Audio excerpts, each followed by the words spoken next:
Hello good morning friends. வாங்க இன்றைக்கி நம்ம எம்வி விலாக்ஸ் ஆஃப் மலர்விழி சேனலில் பார்க்க போகிறது சூப்பரான ஒரு ஹெல்த்தியான ட்ரிங்க்குங்க. ஆமாங்க, பீட்ரூட், பெரிய நெல்லிக்காய், ஆம்லாவும் தேங்காயும் வச்சு செஞ்ச ஜூஸ் தாங்க. இது அவ்வளோ உடம்புக்கு நல்லதுங்க. ஆம்லாவில் பார்த்திங்கன்னா நல்ல நோய் எதிர்ப்பு சக்தி நம்மளுக்கு கிடைக்குங்க. விட்டமின் சி, அயர்ன், கால்சியம் எல்லாம் இருக்குங்க. இதை வந்து நம்ம ரெகுலராக வெறும் பீட்ரூட் ஜூஸ் மட்டும் எடுக்கிறத இந்தமாரி ஒரு நெல்லிக்காயும் தேங்காயும் போட்டு செய்யும்போது அதோட டேஸ்ட்டும் கொஞ்சம் டிஃப்ரெண்ட்டாக இருக்கும். அவ்வளோ நல்லதுங்க உடம்புக்கு.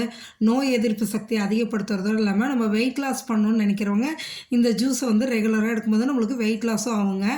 அதே சமயம் பார்த்திங்கன்னா சருமத்தோட பளபளப்பே அதிகம் பண்ணுங்க, முடி கொட்டுறதும் குறையும். இந்தமாரி எல்லா பெனிஃபிட்ஸுமே இதில் இருக்குது. இதுக்கு நான் என்ன பண்ணியிருக்கேன் பாருங்கள். ஒரு பீட்ரூட் தோல் எடுத்து கழுவி வச்சுருக்கேங்க. அதே போல் 2 பத்த தேங்காய் எண்ணெய் எடுத்து கழுவி வச்சுருக்கேன். ஒரு பெரிய நெல்லிக்காய் எடுத்து கழுவி வச்சுருக்கேங்க. தேன் இதுக்கு நான் வந்து சர்க்கரை சேர்க்கல, தேன் சேர்த்துக்கிறேங்க. நீங்கள் இப்போ என்ன பண்ணுறீங்க, இதெல்லாம் பொடியாக நம்ம நறுக்கி எடுத்துடலாம் பாருங்கள். இந்த பீட்ரூட்டு, தேங்காய், நெல்லிக்காய் 3யுமே நறுக்கி வச்சாச்சுங்க. இதை வந்து இப்போ நம்ம மிக்ஸி ஜாரில் போட்டுக்கலாங்க. மிக்ஸி ஜாரில் போட்டு அரைச்சி எடுக்கலாம். சப்போஸ் நீங்கள் நாட்டு சர்க்கரையோ இல்லாட்டி பனங்கல்கண்டோ இந்தமாரி ஏதாவது கருப்பட்டி இதுமாரி ஏதாவது ஸ்வீட்டுக்காக சேர்த்துற மாரி இருந்தால் இதே டைமில் நீங்கள் மிக்ஸி ஜாரில் போட்டு அரைச்சி எடுத்துக்கலாம். நான் வந்து இன்றைக்கி தேன் சேர்த்துறங்காட்டிக்கு அது போடல. இப்போ இதுமாரி அரைச்சி ஒரு ஃபில்டரில் போட்டு நல்லா கரண்டி வச்சு மசித்த மாரி அமுத்தி எடுத்துருங்க. எல்லா ஜூஸும் ஃபில்டர் ஆகி வந்துடுங்க.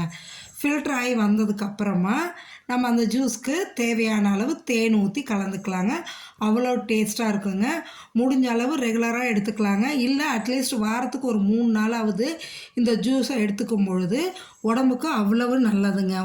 நம்மளுக்கு நோய் எதிர்ப்பு சக்தியை கொடுக்கக்கூடியதுங்க. குழந்தைங்களுக்கு முக்கியமாக கொடுங்க. நீங்களும் இதே மாதிரி செஞ்சு குடித்து பார்த்துட்டு எப்படி இருக்குன்னு எனக்கு கமெண்ட் செக்ஷனில் சொல்லுங்கள். நம்ம சேனலை சப்ஸ்கிரைப் பண்ணுங்கள், லைக் பண்ணுங்கள், ஷேர் பண்ணுங்கள். மறக்காமல் நீங்கள் இதை ட்ரை பண்ணி பார்த்துட்டு எனக்கு கமெண்ட் செக்ஷனில் சொல்லுங்கள். சூப்பரான இந்த ஏபிசி ஜூஸ் எப்படி இருக்குன்னு. சரிங்களா? Okay friends, thank you.